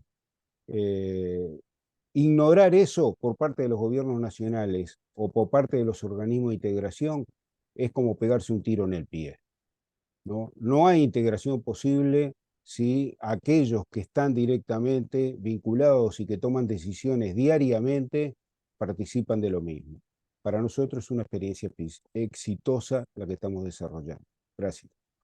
Gracias, Daniel. Bueno, pues en el marco de esta experiencia exitosa de intercambio de experiencias, de cooperación, de información, ha participado Daniel de eventos en el lago Titicaca y ahí nos vamos a ir, porque la Autoridad Binacional del Titicaca, Juan, Ocola, que es el presidente ejecutivo, viene desarrollando un papel de primer orden donde dos estados de manera coordinada promueven la protección y el desarrollo del territorio y donde Juan es un tipo bien apegado también al terreno, de los que se patean la frontera cada día. Juan, te pido brevedad, como a todos, para que nos cuentes tu visión del proceso de gobernanza que existe en la cuenca y cómo este trabajo que venimos desarrollando y esta gobernanza que se va desarrollando incide en la protección ambiental del Titicaca. Buenas tardes desde La Paz, un abrazo a todos ustedes, en verdad es un gusto verlos, Chema, Daniel y todos, en verdad. He escuchado con atención las ponencias y los comentarios, así es que, en lo que a mí corresponde solamente brevemente para los que no conocen la LT, decirles que la Autoridad Binacional Autónoma del Lago Titicaca ya tiene 27 años de creada en función y, como vengo diciendo, es la expresión objetiva de una decisión política de dos países hermanos que decidieron hacer esta institución centrada en lo que significa la gestión de los recursos hídricos e hidrobiológicos en esta gran cuenca endorreica denominada Sistema Hídrico Río Desaguadero, Lago Titicaca, Lago Popó y Lago Salar de Coipasa, el TDPS que todos conocemos. Bueno, decirles que realmente pues las experiencias y las realidades en las cuencas fronterizas son totalmente distintas. Nosotros como autoridad binacional, desde que estamos trabajando, haciendo actividades en este gran territorio, hay acciones concretas como la obra de regulación, el dragado de casi 70 kilómetros del río Desaguadero para asegurar el flujo de agua a la zona sur de este gran territorio, que tiene 145.000 kilómetros cuadrados y donde habitan más o menos 3.100.000 peruanos y bolivianos entre quechuas y aymaras.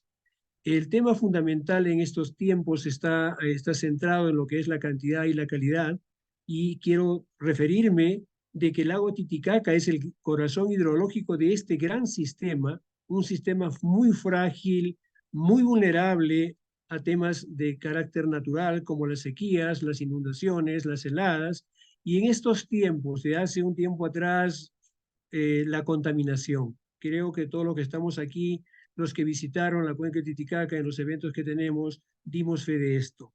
Así es que para arreglar estos asuntos, nosotros por encargo de nuestros gobiernos estamos elaborando algunas acciones estratégicas a fin de que los gobiernos puedan tomar decisiones al más alto nivel para atender este problema. El lago Titicaca, como venimos diciendo, realmente está atravesando por una dramática problemática con la contaminación por aguas residuales, residuos sólidos, el tema de pasivos mineros y quizás un tema del que casi nunca se habla. Son las causas no estructurales que tienen que ver con la educación y sensibilización de nuestra población. A veces nuestra población que está en el anillo circunlacustre o en cualquier parte de la cuenca piensa que los problemas ambientales son netamente del gobierno o de los estados, cuando realmente todos no entendemos que somos parte del problema y al mismo tiempo parte de la solución. Incido respetuosamente de que las soluciones a los problemas de cantidad y calidad pasan en aguas transfronterizas por la confianza de los gobiernos en sus instituciones, en este caso la Autoridad Lago Titicaca, que tiene un rol importante como estructura binacional y quizás una de las pocas en el mundo creada pues por ambos gobiernos con rango de ley por sus respectivos congresos. Esto nos da la visión y la fortaleza de seguir trabajando para arreglar este problema. De lo contrario, la seguridad hídrica en este gran sistema vulnerable se nos va a agravar en el futuro, sobre todo ahora que estamos en tiempos de sequía y que realmente es demasiado preocupante. Alguien dijo el tema del rol de los gobiernos locales y eso tiene que ver con la gobernanza. Nosotros aquí, con el apoyo de la cooperación internacional, el apoyo de aliados estratégicos como ARFE, logramos llevar adelante una propuesta piloto de donde involucramos pues a la conocida mancomunidad binacional de municipios que está integrada por 11 municipios, valga la redundancia, 6 peruanos y 5 bolivianos que están en la cuenca sur del Titicaca, en el lago Menor. Y este fue una propuesta que nació de un proyecto financiado por la Unión Europea y ejecutado en ALT con participación de la comunidad andina. Y una de las actividades fue la creación de esta mancomunidad, que de paso está siendo fortalecida, y el objetivo que tiene esta mancomunidad es, desde lo local, cómo integramos una visión conjunta para gestionar o fortalecer la gobernanza, para arreglar los problemas de cantidad y calidad en una zona que realmente tiene serios problemas. Aquí no involucran los conceptos de soberanía, solamente involucran un objetivo común que apunta a una gobernanza para arreglar estos asuntos, como venía diciendo. Ustedes han hablado también de la importancia de la cooperación internacional. Claro que sí, es muy importante. Y doy fe de esto. Eurosocial, con ARFE, logramos ejecutar un proyecto y está orientado a fortalecer la comunidad. Participamos en Adelante 2 para conocer las experiencias a nivel internacional. Conocimos la experiencia de Uruguay, donde realmente ha permitido no solamente ver cómo cada país o los países involucrados toman decisiones alrededor de problemas comunes para resolverlos. Creo que esa visión internacional nos ha ayudado a nosotros como ALT fortalecernos, valga la redundancia, en esa visión. Así es que esto nos permite a nosotros pues fortalecer esa visión y buscar la cooperación internacional para ver esos modelos de solución adoptados en otros países. Yo no quisiera entrar a mayor tiempo, es corto, solamente decirles que aquí estamos trabajando con compromiso, con pasión y con visión basada en una realidad que compartimos entre peruanos y bolivianos, y que es el recurso hídrico, y que estamos llamados a hacer una gestión sostenible, pero basada en hechos y resultados concretos. El objetivo es bastante grande, pero aquí necesitamos el compromiso de todos, la parte política de nuestros gobiernos, la parte social de nuestros territorios, porque son ellos los que al final y al cabo los que sufren o los que van a ser beneficiados de lo que hacemos como binacional. Solamente eso, Chema, y ustedes, quiero ser corto, me lo has pedido, así es que un abrazo y gracias por esta oportunidad de poder expresar estos pequeños comentarios. Gracias, Chema. Gracias, amigo Juan. Bueno, Juan, voy a tener la oportunidad, igual que a Daniel, de verlo próximamente en Ecuador, donde Fernando Iñiguez va a ser nuestro anfitrión y donde espero que tengamos la oportunidad también de coincidir pues, con la gente de UICN y con cualquiera de ustedes que esté interesado en conocer la incipiente experiencia de trabajo en protección ambiental de cuencas en la frontera Ecuador-Perú, que viene también apoyado por la Unión Europea y donde estaremos transfiriendo conocimiento y experiencia de lo desarrollado el año anterior en Uruguay y en la cuenca del río Uruguay, en la zona del Titicaca. Fernando Iñiguez, él es el director ejecutivo del capítulo Ecuador del Plan Binacional de Desarrollo de la Frontera Ecuador-Perú. Tiene ante sí el reto de que en su frontera hay nada más y nada menos que 9 cuencas compartidas, con problemáticas comunes pero también diversas, donde los ecosistemas en los que se encuentran son diferentes y donde venimos colaborando. Pues tanto en esta experiencia que les contamos de apoyo de la Unión Europea, con apoyo de Adelante, como con otras en el futuro de la mano de otros programas como puede ser Amazonía Plus, porque cuencas también, no las que nos va a referir hoy probablemente, pero cuencas en la zona amazónica que requieren de procesos de preservación ambiental igual de importantes. Fernando, me gustaría darte el turno de palabra para que también brevemente nos des tu visión al respecto de las necesidades en materia de cooperación transfronteriza y gobernanza transfronteriza que existen en las cuencas que están en vuestra frontera. Muchísimas gracias, Chema. Un gusto y un honor poder participar en este foro con esta calidad precisamente de ponentes. Un gusto para mí saludarle a María Laura, a Daniel, a Juan, a Martín, a Vero. Es muy importante el poder dar a conocer a la ciudadanía el trabajo de nosotros como organismos internacionales. Les presento a Plan Binacional. Somos un organismo internacional creado precisamente partiendo de un acuerdo de paz entre dos países, entre Ecuador y Perú. Somos producto de un acuerdo firmado prácticamente hace 25 años, precisamente el 26 de octubre vamos a cumplir 25 años. Vuelvo y repito, somos un organismo internacional creado post-conflicto. En ese sentido, nosotros tenemos una tarea de generar desarrollo e integración en frontera, y eso es lo que hemos venido haciendo.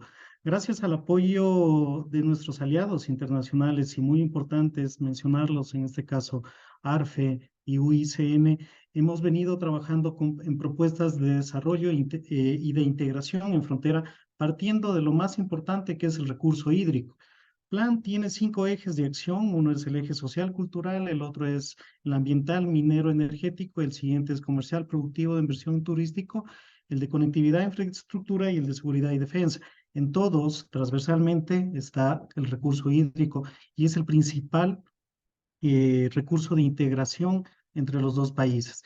En ese sentido, estamos precisamente trabajando con el apoyo y la asesoría de cooperantes internacionales, con quienes hemos venido ya presentando propuestas que se van plasmando. Precisamente hace un par de meses atrás, en mayo, se conformó la Red Euro-Latinoamericana para Gobernanza de Cuencas Hidrográficas, que nos permite a nosotros en ese sentido trabajar en una integración en toda la región, partiendo de ejemplos y de prácticas que han tenido un buen resultado en otros continentes. Trabajamos con visitas de estudio. Próximamente visitaremos Europa, precisamente la cuenca del Reno, la cuenca del Miño, para ver esas prácticas ejemplares que puedan ser implementadas en las realidades nuestras, partiendo de esa experiencia que tiene precisamente Europa y que tienen otras muy importantes de América Latina, como ya lo mencionó Daniel precisamente. Esa experiencia es la que queremos nosotros conocer para implementarla en nuestra realidad. Como ya lo mencionó Chema, nosotros compartimos con Perú 9 cuencas transfronterizas, 6 hacia el Amazonas, 3 hacia el Pacífico, cada una con su realidad, cada una polémica por los problemas existentes, pero en ese sentido nos vamos enfocando precisamente en tratar de mejorar esa calidad del recurso hídrico, sin perder obviamente el derecho de usarla, ¿no? Pero respetando su cauce y respetando que el recurso hídrico no tiene por qué ser malogrado.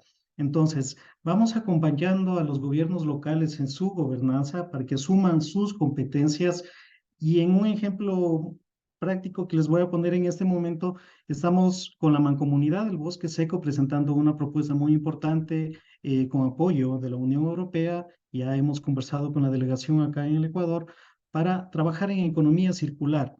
¿De qué manera? Evitar precisamente la contaminación de todos los afluentes de las distintas cuencas, llámese quebradas, riachuelos o ríos en general, y evitar que el residuo sólido desemboque en esos afluentes o que las aguas residuales vayan a esos afluentes. Entonces, esto genera obviamente programas pilotos de manejo del residuo sólido, pero dentro de los ejes que nosotros trabajamos, ahí tenemos que enfocarnos en mejorar la calidad de vida partiendo en el eje social, ¿no es cierto? Pero también necesitamos productividad. Pasamos al eje productivo, haciendo uso, obviamente, de un trabajo transversal desde el eje ambiental, de generar desarrollo y de generar economía. Estos residuos sólidos pueden ser reutilizados y reciclados, lo que genera empleo, lo que genera inversión, y esto obviamente genera derivados. Una de las propuestas que tenemos es hacer uso del plástico para la creación o la producción de mangueras para riego. Pero claro, el plástico es rígido. Ahí se suma otro actor muy importante para nosotros, que es la academia. La academia nos permite, dentro de sus programas o de sus distintas carreras en investigación, encontrar cuál es el polímero adecuado que le dé la flexibilidad necesaria al plástico para que pueda ser flexible y no pueda partirse fácilmente por la presión que puede ejercer el agua, ¿no? De acuerdo al sistema de riego. Entonces, se van sumando distintos sectores en estas propuestas. Estamos nosotros, y perdón que me mencione adelante, como organismo internacional articulador que genera las alianzas con el sector público, que es el que pone obviamente sus competencias y puede modificar de acuerdo a ordenanzas municipales las reglas de juego. El sector privado para motivar a la inversión y la academia, obviamente, como otro actor importante para captar la experiencia y poderla transmitir. ¿Cuál es el otro problema que tenemos nosotros a nivel de América Latina y hablando muy puntualmente de Ecuador y Perú? Los gobiernos son cortos, ¿no? Entonces, se capacita a un técnico, se capacita a un equipo de profesionales, pero dura poco tiempo, de acuerdo a cómo vaya la administración. Entonces, por eso nosotros en estas visitas de estudio hemos sumado a distintos actores aliados estratégicos que sí están en territorio, como la academia y como otros aliados, en este caso Naturaleza y Cultura Internacional, que puede captar esa experiencia, ese conocimiento y mantenerlo, ¿no es cierto?, dentro de sus competencias. Pero a su vez, al darse el cambio de gobierno o de autoridades o de equipo técnico, la academia puede volver a capacitar, o los equipos como NSI puede volver a capacitar a los nuevos técnicos que ingresan a la academia, al municipio, perdón. Y de esa manera podemos dar sostenibilidad a cualquiera de los proyectos y propuestas que presentemos en remediación de las cuencas transfronterizas. Sin estos actores, todo lo que hagamos nosotros queda en el aire, lamentablemente, por el cambio permanente que tenemos y la inestabilidad que sufrimos políticamente, ¿no es cierto? Entonces, en ese sentido, hemos generado alianzas multiactor y también multinivel, porque en ese sentido la sociedad civil actúa de lleno y participa directamente ahí. Ellos son los que tienen también conocimiento y lo pueden transferir a las nuevas generaciones. Entonces, en ese sentido, nosotros hemos visto este tipo de modalidades de cooperación internacional, como la cooperación sur-sur, que es una cooperación descentralizada, que es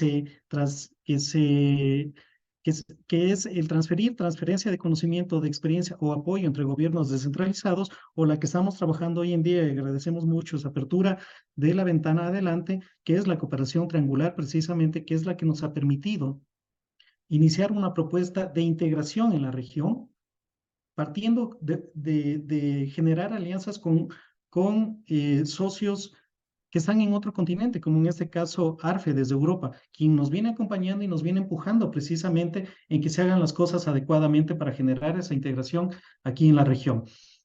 En ese sentido, pues no quisiera alargarme más, simplemente expresarles el agradecimiento y motivar a que otros países, otros actores se puedan sumar a estas alianzas que nos permitan trabajar precisamente en algo muy importante, que es el recurso hídrico, que es el único que nos podrá dar a nosotros desarrollo en el ámbito social, desarrollo en el ámbito productivo, mantener obviamente el ecosistema. Como lo mencionó Chema, nosotros tenemos una frontera muy biodiversa con Perú, un poco más de 1.500 kilómetros, donde tenemos territorio de la Amazonía, una biodiversidad muy amplia, un ecosistema muy delicado, pero también al otro lado tenemos el bosque seco, un ecosistema extremadamente delicado, pero muy biodiverso, cada uno muy rico en su contexto como tal, pero hay que cuidarlos y hay que preservarlos. Así que eso sería. Les agradezco mucho la participación y quedo atento a cualquier consulta. Gracias, Fernando. Bueno, Laura, pues estas han sido las intervenciones desde la mesa. Ahora estamos a tu disposición. Muchas gracias, José, muchas gracias, Juan, Fernando, Daniel, por comentarnos cómo funcionan estos distintos modelos de gestión y de gobernanza de cuencas transfronterizas. Es interesante ver cómo desde problemas comunes y desde estas acciones, como lo decía Daniel, desde estas acciones bilaterales, podemos pasar a una visión de un territorio complejo, completo y compartido. A mí me gustaría darle la palabra a un par de personas desde la audiencia. Nos hemos pasado del tiempo, pero tal vez podemos tomar una pregunta. Gisela tiene la mano levantada. No sé si quieres abrir tu micrófono para poder hacer la pregunta. Gisela, por favor. Y no sé si es la misma que tenías escrita en el cajón de preguntas. Buenos días. Muchísimas gracias. Muy interesante la exposición y todos los aportes que nos han dado hoy para el trabajo conjunto. Mi pregunta es cómo, ante el tema de preocupación común, que es un término que está en una resolución de Naciones Unidas, se puede decir que ante la incapacidad de algunos estados es posible hacer intervención en estos sitios. ¿Cómo geopolíticamente se va a trabajar esto desde la conservación transfronteriza, porque, por ejemplo, algunos dicen que se quiere internacionalizar la Amazonía. Entonces, quisiera saber qué hablan los ponentes al respecto. Gracias.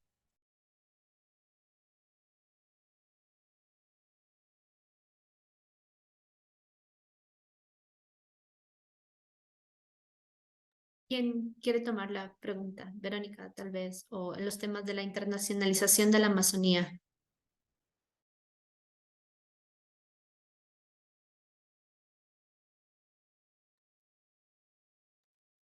Parece ser que Gisela plantea un tema muy complejo que nadie se atreve a responder primero.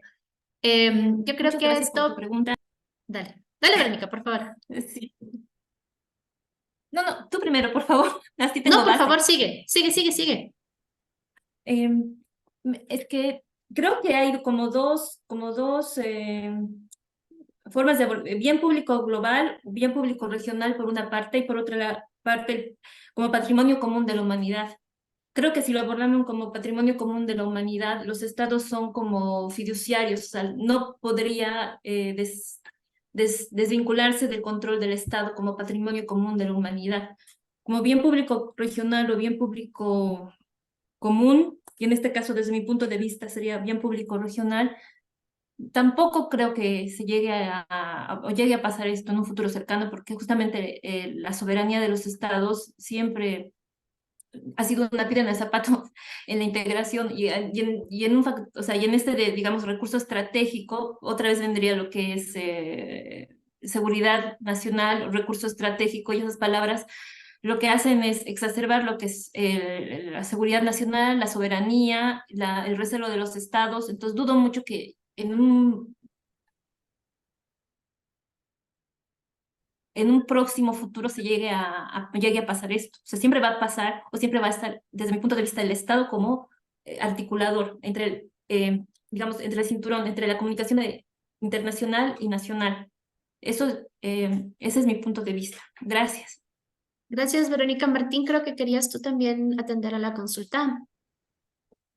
Sí, muchas gracias y agradezco que Verónica se haya adelantado porque lo ha respondido muy bien, a pesar de que la pregunta de Gisela tiene guasa. Porque claro, esta es la clave del asunto. Los estados son soberanos e incluso en procesos de integración multilateral supranacional como el de la Unión Europea, la última palabra la siguen teniendo los estados. Como mínimo, en lo que en Europa llamamos el Consejo, que es de las distintas instituciones europeas, aquella en la que se sientan los estados, los ministerios. Al final ellos tienen la última palabra. Con lo cual aquí la única forma de poder, incluso en procesos de integración tan sofisticados, ¿no?, por llamarlo de alguna manera, como el europeo, es muy importante contar con la complicidad de los estados. Si no, no tenemos nada que hacer. Claro, la pregunta de Gisela me imagino que no se refería a esos estados implicados, comprometidos, integradores, descentralizados, que practican la subsidiariedad y que le otorgan a los poderes locales y regionales las competencias que necesitan y los fondos. De todas formas, si alguien conoce un estado de esos, que me diga cuál es, que yo no lo conozco. Pero bueno, esta es la lucha, es una lucha amistosa. Nosotros siempre decimos que nuestro enemigo íntimo es el Estado-Nación, porque claro, ahí está el juego. Cuanto más el Estado-Nación, cuanto más nos deje participar a los municipios y las regiones, mejor se podrá desarrollar la gobernanza multinivel, que es a donde queremos llegar. Pero esto es una dialéctica que va a llevar su tiempo, incluso en los procesos de integración muy consolidados. Pero claro, yo creo que Gisela se refería más a aquellos estados que no están por la labor, que no entienden la participación de los niveles subnacionales, que no entienden la paradiplomacia, que consideran las relaciones internacionales como una competencia exclusiva a ultranza. Y entonces, en estos casos, hay muy poco que hacer, a no ser que se consiga que estos estados participen de procesos de integración. A pesar de que el Estado tenga la última palabra, dentro de un proceso de integración hay unas reglas de juego. Y algunas de ellas y son muy importantes, tienen que ver con la protección medioambiental. Es decir, con todos aquellos asuntos que no se pueden limitar por la frontera. Ni las epidemias o pandemias entienden de fronteras, el virus no se detiene en la frontera, para nada, ni tampoco los riesgos y los desafíos que tienen los recursos naturales que queremos proteger conjuntamente a través de la frontera. Es una cuestión de diálogo, es un trabajo de largo aliento, pero es un círculo virtuoso aquellos estados que dudan los procesos de integración, si conseguimos que entren en el debate de la gobernanza multinivel, verán con mayor claridad la integración. Y aquellos estados que entran en la gobernanza multinivel, o sea que al final es un proceso que se retroalimenta de forma positiva. Hay que hacerlo con mucha cabeza, pero en el fondo, como os decía en la anterior intervención, estamos convencidos de que tenemos razón, con lo cual al final supongo que venceremos. Muchas gracias.